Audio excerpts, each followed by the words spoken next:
1 मार्च 2024 को बॉलीवुड की एक फिल्म रिलीज होती है जिसका नाम है लापता लेडीज।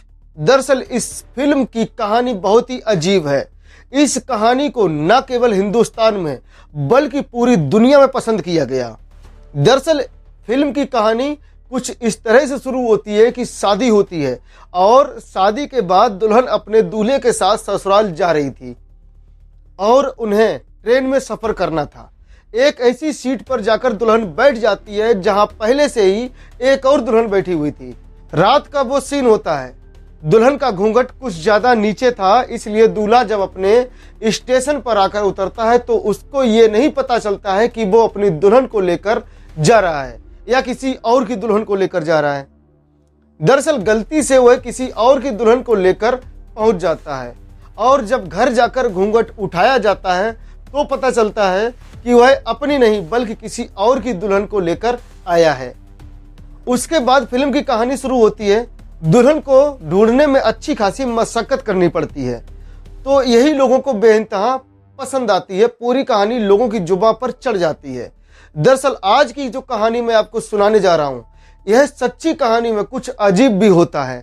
दरअसल एक ऐसा व्यक्ति था जो दुल्हन के पास जाता था और सामने बड़ा सा घूंघट होता था और दुल्हन को यही नहीं पता चलता था कि उसके सामने दूल्हा कौन है, वो असली है या नकली है।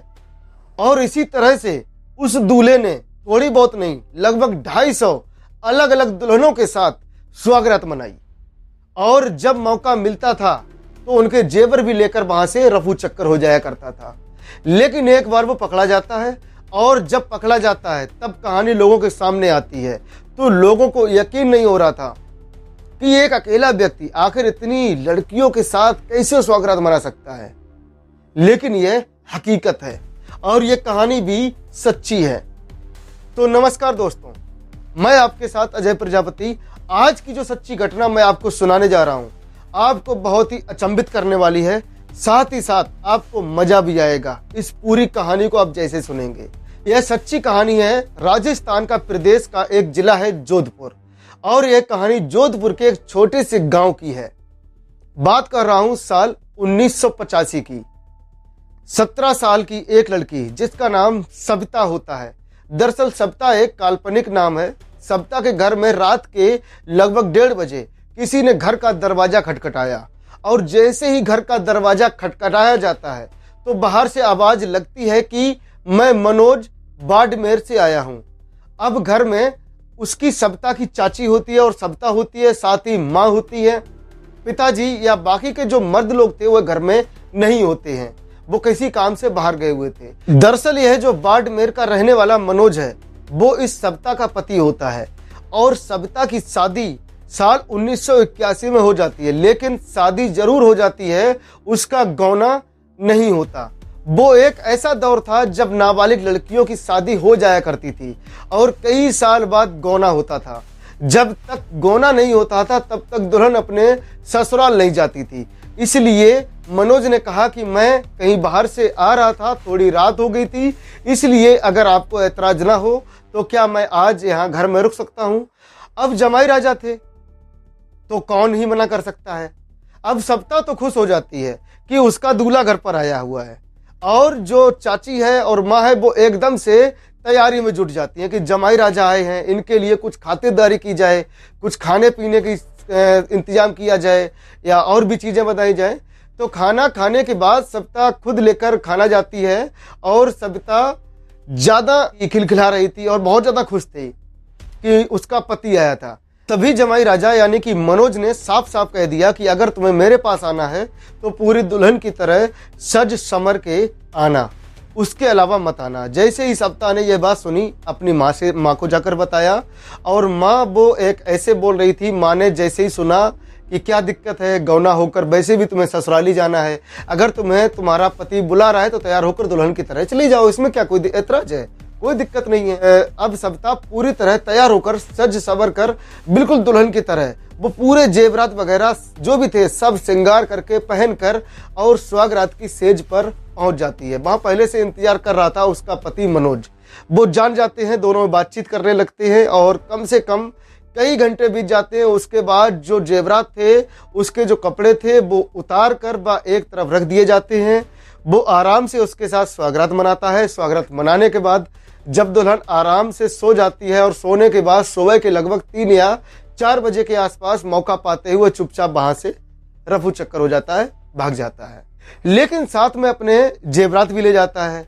जब रात को जेवरात उतर रहे थे तो उसने कहा था कि ये थोड़े पुराने से हो गए हैं, ठीक है, इन्हें तुम मुझे दे दो, मैं इन्हें थोड़ा ठीक करवा कर तुम्हें दे दूंगा। दुल्हन भी खुश हो जाती है क्योंकि उसकी जिंदगी का ये पहली रात थी और जब उसने अपने पति के साथ जो रात बिताई थी वो चला जाता है। उसके बाद उसके जो घर के परिवार के बाकी लोग थे वो 1 या 2 दिन के बाद वापस आ जाते हैं और घर वालों को बताया जाता है कि बाड़मेर से मनोज आए थे और इस तरह से वो रुके हुए थे। जब ये घर वालों के लिए भी कोई नई बात नहीं थी, क्योंकि एक जमाई अगर अपने ससुराल में आकर रुका है, अपनी दुल्हन के पास रुका है, तो इसमें कोई अपराध तो बनता नहीं है। लेकिन 1 महीना बीत जाता है और 1 महीने बीतने के बाद जमाई राजा फिर से आ जाते हैं और जैसे ही जमाई राजा आते हैं तो उस वक्त सविता के जो पिता हैं वो घर पर ही मौजूद थे।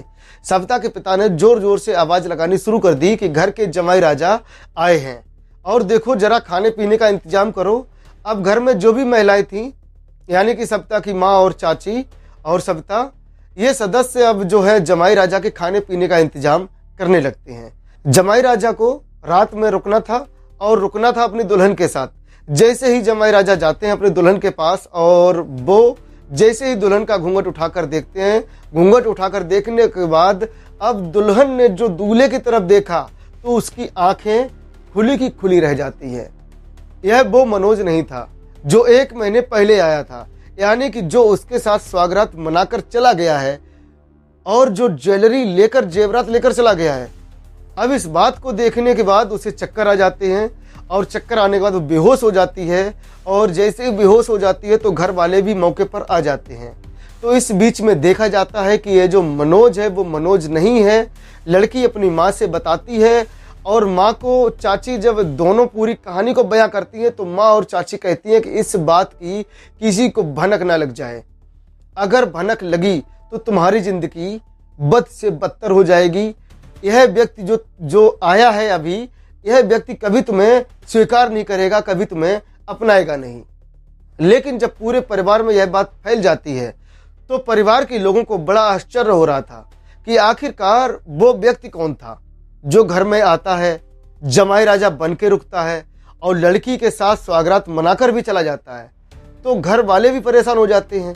लेकिन यह कोई पहला मामला नहीं था, बल्कि किसी न किसी गांव में इस तरह की वारदात हो रही थी और कोई व्यक्ति था जो लगातार रिसर्च करता था कि घर में मर्द है या नहीं। कुछ ऐसी लड़कियों की तलाश करता था जिनमें लड़की की शादी हो गई हो और उसका गौना नहीं हुआ हो, वो विदा होकर अपने ससुराल नहीं गई हो। वो ऐसे ही घरों की तलाश करता था। अब चाहे जोधपुर हो या बाड़मेर, अलग अलग जगहों के अलग अलग गांव में ऐसे घरों को चिन्हित करता था और वहां जाता था। रात को ऐसे वक्त में जाता था जिससे कि घर वाले मना न कर पाए, कोई उन्हें रोक ना पाए। राजस्थान की एक प्रथा है कि वह अपने घूंघट को बहुत थोड़ा नीचे करके रखती हैं, तो महिलाएं कई बार पहचान भी नहीं पाती हैं। शादी होती भी होगी तो ऐसे वक्त में जब घूंघट नीचे होता है तो वो अपने दूल्हे को भी नहीं देख पाती हैं। यह वो दौर था जब ना मोबाइल था और ठीक से टेलीविजन ने भी अपने कदम नहीं रखे थे। फोटोग्राफी भी बहुत लिमिटेड लोग ही खींच पाते थे, क्योंकि बात हो रही है 1985, 86, 87 की। और इस तरह से लगातार जमाई जो था वो चोर बन के जाता था, स्वागत मनाता था और मनाने के बाद वहां से सारा सामान समेटता था और चुपचाप आराम से निकल जाता था और किसी को कानों कान खबर नहीं लगती थी। जब वो लड़की अपने असली दूल्हे को देखती थी तब जाकर पता चलता था कि उसके साथ स्वागत कोई और मना के चला गया और उसके पैसे थे या जेवरात है वो भी उसको लेकर चला गया। इस तरह से जो ये लगातार चल रहा था और ऐसे ही चलते चलते कुछ वक्त बीत जाता है और यह बात है 24 अगस्त साल 1988 की और जिले का एक थाना लगता है बाड़मेर और उसी थाने में एक गांव पड़ता है चौहटन। बात है रात के लगभग 9:30 बजे के आसपास की और एक घर का दरवाजा खटखटाया जाता है और जैसे ही दरवाजा खटखटाया गया तो इस बीच में जो आवाज लगती है कि कौन है, तो जवाब आया आपका जमाई राजा। अब जब जमाई वाली बात आती है तो घर का दरवाज़ा खोल दिया जाता है और खुलने के बाद वह आराम से बैठता है। उसके लिए कुछ नाश्ते पानी का इंतजाम होता है, क्योंकि ये वो दौर भी था कि बिजली के कदम भी हर गांव में नहीं पहुंचे थे। ज़्यादातर शहरों में ही बिजली हुआ करती थी, इसलिए जब रात में पहुंचता था तो अंधेरा होता था और महिलाएं वैसे भी पहचान नहीं पाती थी। कुल मिलाकर जैसे ही उसके लिए नाश्ते पानी का इंतजाम किया जाता है और जो जमाई राजा के लिए व्यवस्था की जाती है, घर का जो मर्द था, मर्द पहचान लेता है कि ये तो हमारे घर का जमाई राजा नहीं है, ये तो कोई और व्यक्ति है। 24 अगस्त 1988 को उस व्यक्ति को पकड़ लिया जाता है और पकड़ने के साथ ही उसकी मारपीट की जाती है। उसको कमरे में बंद कर दिया जाता है।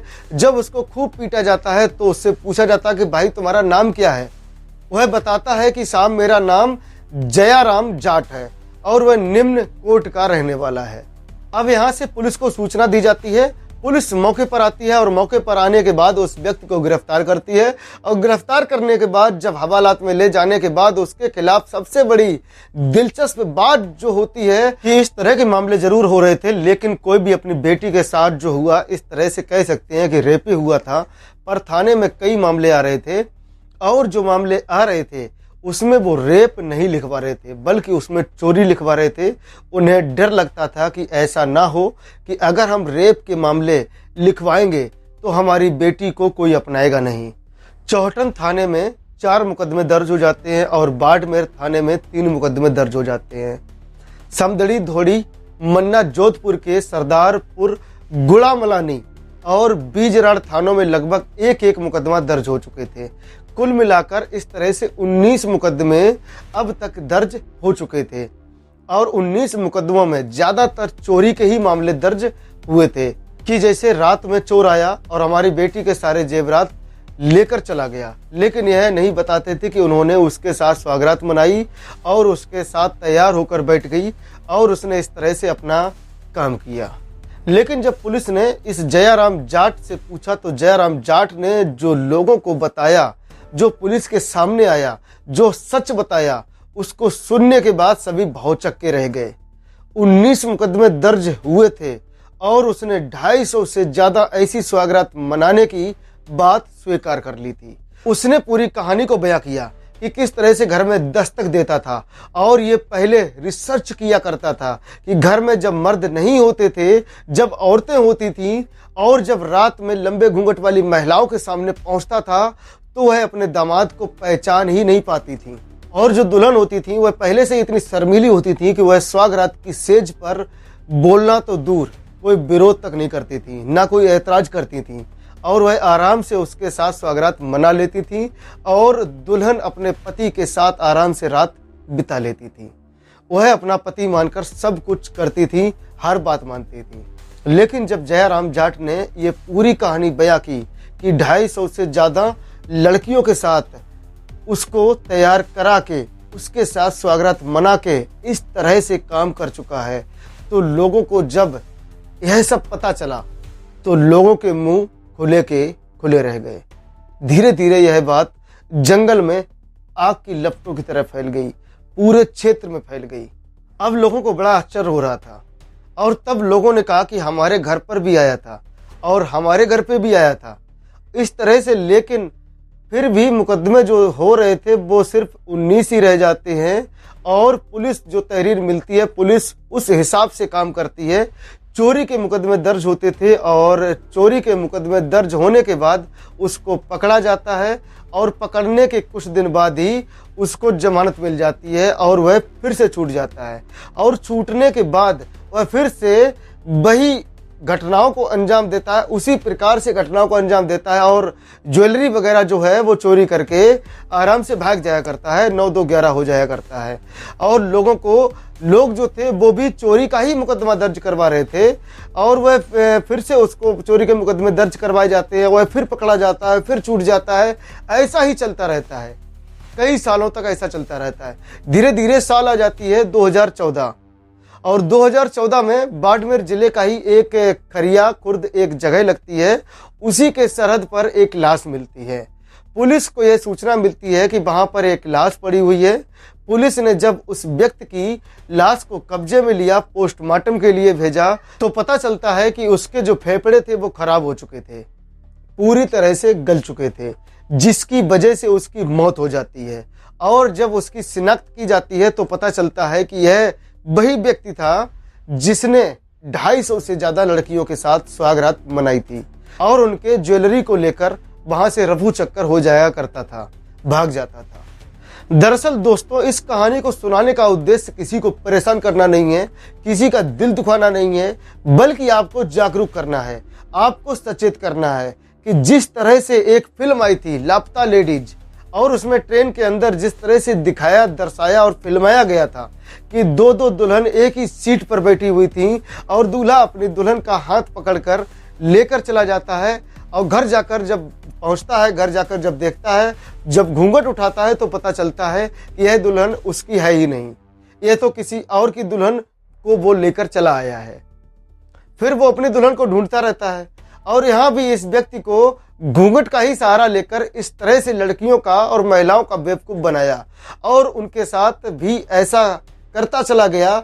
जब ये कहानी वायरल होती है उस वक्त लोगों को पता चलता है तो लोगों को यकीन नहीं हो रहा था कि एक अकेला व्यक्ति आखिरकार इतनी सारी लड़कियों के साथ कैसे सुहागरात मना सकता है। लेकिन यह जो सब काम किया करता था, उसने कई सालों में यह काम किया था। बताया जाता है कि 1 दशक से ज़्यादा का वक्त बीत जाता है। जब यह काम कर रहा था बीच में पकड़ा भी जाता है और छूट भी जाता है, फिर पकड़ा जाता है, फिर छूट जाता है और ये काम वह करता चला जाता है और एक दिन उसकी लाश मिलती है और वह मर जाता है। तो दोस्तों, इस कहानी को सुनाने का उद्देश्य किसी को परेशान करना नहीं था, किसी को दिल दुखाना नहीं था, बस आपको जागरूक करना था। सतर्क रहिए, सावधान रहिए, सुरक्षित रहिए। आज के लिए इतना ही, मिलते हैं किसी दूसरी नई कहानी के साथ। तब तक के लिए मुझे इजाज़त दीजिए। नमस्कार, जय हिंद, जय भारत।